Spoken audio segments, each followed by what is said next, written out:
Şəhid Səlimov Amamsülümə. Mən Şəhid Qasımov Rəsulzadəyəm. Mən Şəhid Asmanov Xaykəm. Mən Şəhid Məhərrəmov Eyvazam. Mən Şəhid Ləzgiyev Arzumanam. Mən Şəhid Qəhrəmanov Minacəddinəm. Mən Şəhid Məmmədov Elşənəm. Mən Şəhid Əkbərov Bəhramam.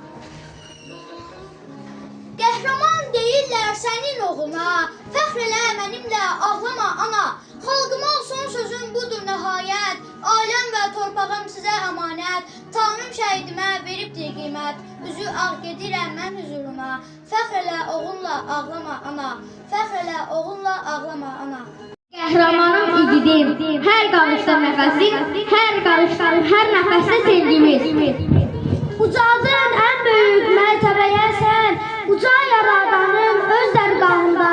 Söylədim son dəfə nəfəs verərkən, dalğalan bayrağım Qarabağımda. Atanın üzündən fəxarət hissi, ananın gözündən boylanır qürur. Biz də yaşarıq hər hissi, şəhidin məzarının nuru görür. Necə olacaq? Çox narahatam, ürəyim sıxılır.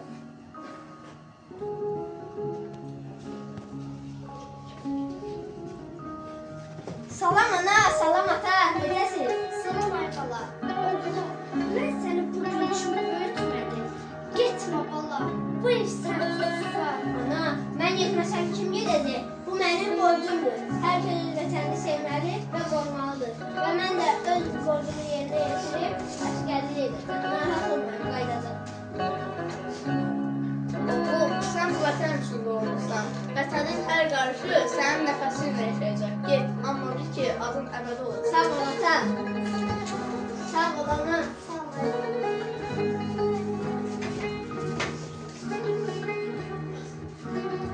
Sağ olun, salamat qalın. Narahat olmayın, qaydacaq.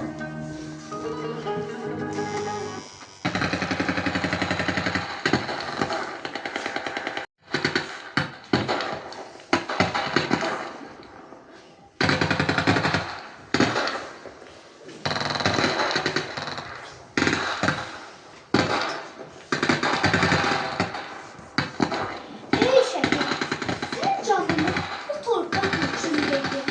Amma sən ölmədin. Ruhun bu torpağın hər çiçəyi.